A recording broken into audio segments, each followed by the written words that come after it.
Class 10th Hindi medium के students के लिए ये वीडियो है। तो एक बार फिर से क्लास ऑफ साइंस में आपका स्वागत है। विज्ञान की कक्षा 10 यानी कि क्लास 10 की पहला चैप्टर जिसका नाम है रासायनिक अभिक्रियाएं एवं समीकरण, इससे रिलेटेड हर एक पॉइंट आपके लिए लेकर आया हूँ। आप वीडियो को स्टार्ट से लेकर एंड तक देखो और आपके चैप्टर की पूरी प्रिपरेशन का तरीका मैं आपको बताने वाला हूँ, किस तरीके से आप पूरा चैप्टर तैयार कर सकते हैं। और आपके बोर्ड एग्जाम में क्वेश्चन भी इन्हीं पॉइंट्स में से आएंगे, तो आपको वीडियो पूरी देखना है, छोड़ना नहीं है। तो सबसे पहला पॉइंट जो आपको पढ़ लेना चाहिए, उस पॉइंट का नाम है रासायनिक अभिक्रिया किसे कहते हैं। सबसे पहले आपको ये सीखना होगा कि रासायनिक अभिक्रिया क्या होता है। ऐसी अभिक्रिया है जिसमें पदार्थ के जो है रासायनिक गुण ही परिवर्तित हो जाए, उसे हम रासायनिक अभिक्रिया कहते हैं। और रासायनिक अभिक्रिया को याद करने के बाद आपको इसका समीकरण बनाना होगा। समीकरण से संबंधित एक पॉइंट है जिसको बोलते हैं रासायनिक समीकरण क्या होता है। रासायनिक समीकरण का मतलब मैं आपको बता देता हूँ। जैसे कि यहाँ पर मुझे रासायनिक समीकरण को हिंदी में पूरा इस तरीके से लिखना पड़ रहा है, लेकिन मैं अगर एप्पल लिखूँ तो एप्पल की जगह केवल ए लिख दूँ, और बॉय बोलूँ तो बॉय की जगह केवल बी लिख दूँ, और दोनों के एक साथ एप्पल और बॉय लिखना हो तो मैं उसकी जगह ए बी लिख दूँ। तो एप्पल और बॉय या फिर बोल को पूरा ना बोलते हुए मैं सिर्फ शॉर्ट में लिख रहा हूँ, तो किसी भी चीज़ को आप शॉर्ट में लिखते हैं तो उसे समीकरण कहते हैं। तो रासायनिक अभिक्रिया को ऐसे समीकरण के रूप में लिखना ही रासायनिक समीकरण कहलाता है। क्वेश्चन नंबर 3 जो आपको जरूर करके याद कर लेना चाहिए, उस पॉइंट का नाम है संतुलित रासायनिक समीकरण। अब आप कहेंगे कि सर अभी तो आपने रासायनिक समीकरण की बात करी थी, फिर आपने लिख दिया संतुलित रासायनिक समीकरण, एक ही तो बात होगी। मैं आपको अभी से याद दिला देता हूं कि अगर आप पूरे नंबर लाना चाहते हैं तो यहाँ पर इस बात का जरूर ध्यान रखें कि रासायनिक समीकरण की परिभाषा अलग होगी और संतुलित रासायनिक समीकरण की परिभाषा अलग होगी। यानी कि इधर देखिए, मैं एग्जाम्पल के लिए बताता हूँ। यहाँ पर लिख देता हूँ a+2b, और इनको मिलाने पर मैं केवल ए भी लिख दूँ तो बात गलत हो जाएगी, क्योंकि ए यहाँ पर एक है, यहाँ पर भी एक है, लेकिन यहाँ पर बी 2 है और यहाँ पे बी एक ही है। तो ये पूरा संतुलित नहीं है, दोनों तरफ बराबर नहीं है। और जब इसको संतुलित करना चाहे तो हम क्या करेंगे, इस पूरे के आगे 2 लगा देंगे, लेकिन इस बी के आगे 2 लगाने पर ए के आगे भी 2 लग गया है, तो यहाँ पर भी ए के आगे हमको 2 लगाना पड़ेगा। अब इन दोनों को अगर चेक करें तो 2a इस तरफ भी है, 2a इस तरफ भी है, 2b इस तरफ भी है, और इसी 2 का गुणा इस बी में भी माना जाता है। तो अब ये पूरा संतुलित हो गया है। तो चौथे नंबर पे आपको ये सीखना है कि समीकरणों को संतुलित कैसे करते हैं, यानी कि समीकरणों को संतुलित करना आपको आना चाहिए, जिसको इंग्लिश में बैलेंस करना कहते हैं। तो आपको टीचर इक्वेशंस को बैलेंस करना सिखाएंगे, आप जरूर करके सीख लेना। इसके बाद अगले जो पॉइंट है, इस वीडियो में आपको मैं हर एक वो पॉइंट बताने वाला हूं जिसमें से आपके बोर्ड एग्जाम का क्वेश्चन आने वाला है। अगर आपने इस वीडियो से अपने आंसर्स की तैयारी कर ली है तो आपके पेपर का हर एक क्वेश्चन आप कर पाओगे। तो आप वीडियो को ध्यान से आगे की तरफ देखते जाइए। क्वेश्चन नंबर 5 जो आपको याद करना है वो है द्रव्यमान संरक्षण का नियम। द्रव्यमान संरक्षण का नियम, हो सकता है ये नियम आपने 9वीं में भी पढ़ा हो। यह प्रश्न डायरेक्ट भी पूछा जा सकता है, या फिर समीकरणों को संतुलित करने के लिए द्रव्यमान संरक्षण का प्रयोग करना पड़ता है। कैसे करना पड़ता है वो आप एक प्रॉपर आंसर में सीखिए। और अगर आप चाहते हो कि इन्हीं सारे आंसर को मैं आपको समझाऊं अलग अलग तरीके से, अगर एक पूरी वीडियो में आप पूरे के पूरे टॉपिक्स को सीखने की कोशिश करेंगे तो हो सकता है आपको आलसी आ जाए, या फिर कोई भी टॉपिक आप अच्छे से क्लियरली समझ ना पाए। इसलिए मैंने आपके लिए एक व्यवस्था रखी है कि आप इनमें से किसी भी टॉपिक के ऊपर अगर पूरी एक वीडियो चाहते हैं जिसमें आपको मैं एक ही टॉपिक को अच्छे से समझाऊं, तो आप कमेंट में वो करके बता सकते हैं कि सर हमें ये टॉपिक सीखना है। तो आपको कम टाइम में एक टॉपिक अच्छे से समझ में आएगा, ना कि एक बहुत लंबी वीडियो में आप पूरे चैप्टर को समझने की कोशिश करो। आप शॉर्ट में करके पूरा करके अच्छे से इसको तैयार कर सकते हैं। जैसे कि हमको अगर साल भर का खाना एक साथ दे दिया जाए तो हम इसे नहीं खा पाएंगे, लेकिन हम डेली थोड़ा करके खाएंगे तो बहुत सारा खाना खा सकते हैं। पढ़ाई में भी ऐसा होता है, एग्जाम के एक दिन पहले आप पूरा याद करने की कोशिश करेंगे, आपसे नहीं हो पाएगा, लेकिन आप डेली थोड़ा याद करते जाएंगे तो आपसे ज़्यादा से ज़्यादा तैयारी आपकी हो जाएगी। तो वैसे ही मैं आपको इस चैप्टर में सारे टॉपिक्स बता रहा हूँ, और जिस भी टॉपिक से रिलेटेड एक्सप्लेनेशन या पूरा समझाना है आपको, आप मुझे कमेंट करके बताइए। और वैसे भी चैनल पर मैंने बहुत सारे टॉपिक के सरल भाषा में उत्तर लिख के समझाकर पूरा वीडियो बना रखा है कि एक बार से ही देखने पर याद हो जाए। आप चैनल के वीडियो में जाकर उन वीडियोस को देख सकते हैं, तो आपको आंसर एक बार में याद हो जाएंगे। अगला जो आपको याद करना है वो है क्वेश्चन नंबर 6। तो यार आपके लिए इतने मेहनत कर रहा हूँ तो वीडियो के लिए एक लाइक तो बनता है, और आप अपने दोस्तों तक शेयर करें और चैनल को सब्सक्राइब करें। इसके बाद आपको सबसे ज़रूरी सीखना है, जिसको मैं एक ही शब्द से बोलूँगा, उसे कहते हैं रासायनिक अभिक्रियाओं का वर्गीकरण। वर्गीकरण का मतलब सीधा है कि इन अभिक्रियाओं के आपको टाइप याद करना है।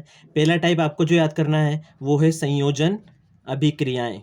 दो रासायनिक सूत्र आपस में रिएक्शन करें या फिर अभिक्रिया करें और उसके बाद एक ही कोई रासायनिक सूत्र आपको मिले या फिर उत्पाद मिले तो उसे संयोजन अभिक्रियाएं कहते हैं। इसको आप प्रॉपरली बहुत अच्छे से याद कर लेना। और इसी का अपोजिट, इसकी उल्टी आपको याद करना है वियोजन अभिक्रियाएं।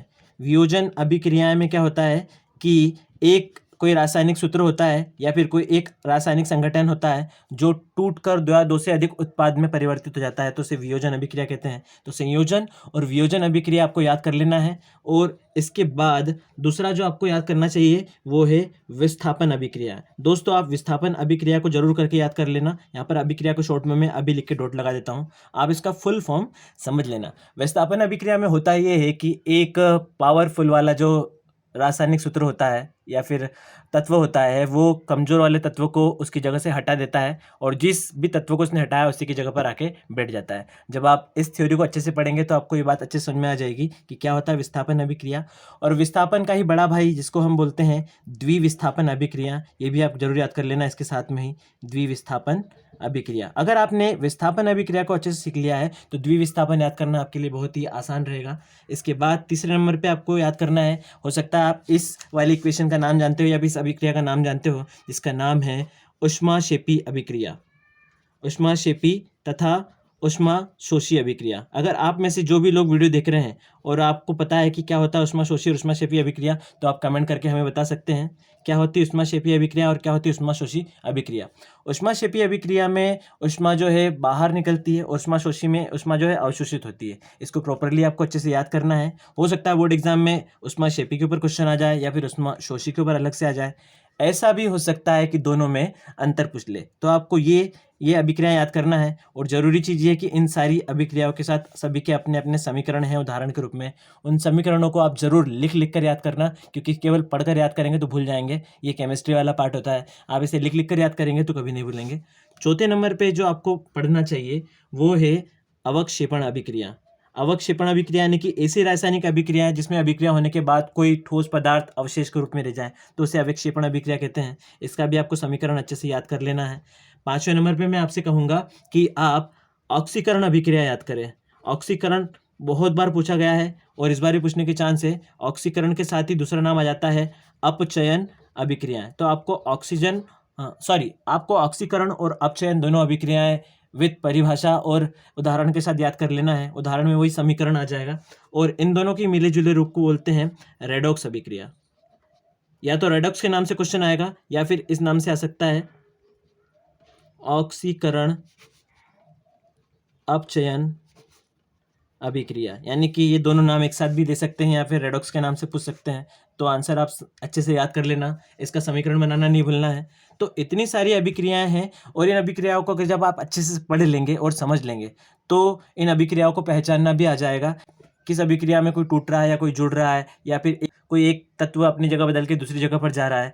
तो अभिक्रियाओं के समीकरणों को देखकर पहचानना भी आपको आना चाहिए, क्योंकि एग्जाम में कई बार इक्वेशन यानी कि समीकरण देके रखते हैं और वहाँ पर उत्तर पूछते हैं कि किस प्रकार का समीकरण है। तो इन्हीं में से कोई एक प्रकार होता है जो आपको याद करना है। अगर आप इनको ध्यान से पढ़ेंगे तो सभी को पहचानना आ जाएगा। और आप जो भी आंसर का प्रॉपर एक अच्छा एक्सप्लेनेशन चाहते हैं आप कमेंट करके बताइए, उस आंसर को मैं बहुत ईजी करके आपको समझाऊंगा। और विश्वास रखिए कि अगर आपने उस वीडियो को देख लिया तो आपको आंसर वहीं की वहीं याद हो जाएगा। अगर आप इसका प्रूफ देखना चाहते हैं तो मेरे चैनल की किसी भी वीडियो पर कोई सी भी एक आंसर की वीडियो को देखिए और आपको उस वीडियो को देखकर उसका आंसर याद हो जाएगा।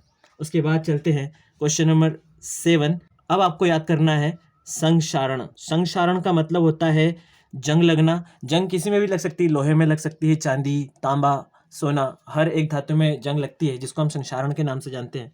संक्षारण का एक उदाहरण भी है लोहे में जंग लगना। और संक्षारण को याद करेंगे तो संक्षारण से बचाने के क्या उपाय है, तो संक्षारण से बचाने के उपाय भी आप याद कर लेना, बहुत ज़रूरी है और मेन एग्जाम में आने जैसा क्वेश्चन रहता है। संक्षारण के बाद आपको याद करना है विकृत गंधिता। विकृत गंधिता का मतलब ये होता है तेल और वसा युक्त खाद्य पदार्थ जब किसी हवा के संपर्क में आते हैं तो उनके स्वाद और गंध में परिवर्तन हो जाता है, जिसे विकृत गंधिता कहते हैं। तो इसका प्रॉपर आंसर भी आप याद कर लेना और इससे भी बचने के उपाय आपको याद कर लेना है। एक उपाय मैं बता देता हूँ कि जो भी चिप्स वगैरह जो होते हैं उनके पैकेट में नाइट्रोजन गैस भर देते हैं, तो उससे विकृत गंधिता नहीं होती है। आप इसे प्रॉपरली अच्छे से याद करना। उसके बाद का अगला क्वेश्चन आपको जो जरूर याद कर लेना चाहिए वो है कि अगर लोहे की कील को आप कॉपर सल्फेट के विलयन में डुबाते हैं तो कॉपर सल्फेट का विलयन का रंग हरा हो जाता है, क्यों? ये भी आप याद कर लेना। और अगला, किसी भी धातु की क्रिया अगर आप अम्ल से कराते हैं तो कौन सी गैस निकलती है? मैं आपको बता देता हूँ, हाइड्रोजन गैस निकलती है। आप इसके प्रॉपर आंसर याद कर लेना। 11वां नंबर का टॉपिक है, आपको ये याद रखना है कि जो मैग्नीशियम का रिबन होता है, मैग्नीशियम का रिबन, उसे जलाने से पहले क्यों साफ़ किया जाता है? उसको जलाने से पहले अच्छे से साफ़ किया जाता है, क्यों? ये ज़रूर याद कर लेना क्योंकि इस पर कई बार क्वेश्चन पूछे गए हैं। एंड सबसे लास्ट इस टॉपिक का और इस वीडियो का लास्ट क्वेश्चन है जो आपको ज़रूर याद कर लेना है कि श्वसन का मतलब हम जो सांस लेते हैं उसे ऊष्माक्षेपी अभिक्रिया भी कहते हैं। क्यों कहते हैं? जब हम सांस छोड़ते हैं तो गर्म हवा बाहर निकलती है। अभी हमने बात करी थी कि गर्मी का यानी कि हीट का बाहर निकलना ऊष्माक्षेपी अभिक्रिया है। श्वसन एक ऊष्माक्षेपी अभिक्रिया है, तो सही बात है, जरूर है, लेकिन क्यों? इसका आंसर आपको याद कर लेना है। और दोस्तों, अगर आपने ये सारे टॉपिक्स अगर याद कर लिए हैं तो समझ लीजिए कि आपकी एक पार्ट की इतनी अच्छी तैयारी हो गई है कि अब इसमें से कुछ भी क्वेश्चन पूछ लेगा, बोर्ड एग्जाम वाला या कोई टीचर वाला आपके टेस्ट में या फिर त्रैमासिक, अर्धवार्षिक, प्री बोर्ड, किसी में भी कोई भी क्वेश्चन आएगा इस चैप्टर से रिलेटेड तो आप हर एक आंसर को कर पाएंगे। इसलिए आपको इतना टॉपिक तो जरूर करके याद कर लेना है। आप इन सारे टॉपिक्स की लिस्ट वीडियो में से देखकर बना सकते हैं और उन्हें याद कर करके उन पर टिक लगाते जाइए। जब आपके सारे टॉपिक पर टिक लग जाएंगे तो आपको अलग ही एक मोटिवेशन आएगा कि हमारी इतनी तैयारी हो गई है। और जब भी आप आगे से चैप्टर 1 को देखेंगे तो आपको लगेगा कि हमारी तैयारी हो गई है। एक बार तैयारी करने का फ़ायदा ये होगा कि आप साल में कभी भी उस चैप्टर को उठाकर जब रीडिंग लगाएंगे तो आपको तुरंत सारे के सारे आंसर याद हो जाएंगे बहुत ही आसानी से और इजीली। तो क्लास 10th हिंदी मीडियम के स्टूडेंट्स, यार आप लोगों के लिए बहुत मेहनत करी है मैंने इस वीडियो को बनाने के लिए। वीडियो के लिए एक लाइक तो बनता है और आप अपने सारे फ्रेंड्स तक शेयर करें जो कोचिंग की फ़ीस नहीं अफोर्ड कर सकते हैं, उनको भी ये चैनल फुल मार्क्स दिला सकता है। अपना चैनल क्लास ऑफ साइंस उन बच्चों के लिए है जो पास होना चाहते हैं और जो टॉप करना चाहते हैं, जो पूरे शहर में अपना नाम करना चाहते हैं, जो स्कूल में नंबर 1 पोजीशन पे आना चाहते हैं, जो अपने आप को नंबर 1 रैंक पर देखना चाहते हैं, जो अपने माँ बाप का सपना पूरा करना चाहते हैं, उन सभी के लिए चैनल क्लास ऑफ साइंस। और अगर आप इस चैनल पर आकर इस वीडियो को अब तक देख रहे हैं तो अपने आप को शाबाशी दीजिए क्योंकि आपने सफलता की तरफ एक कदम बढ़ा लिया है। वीडियो अच्छी लगी है तो चैनल को सब्सक्राइब करें। Thank you very much.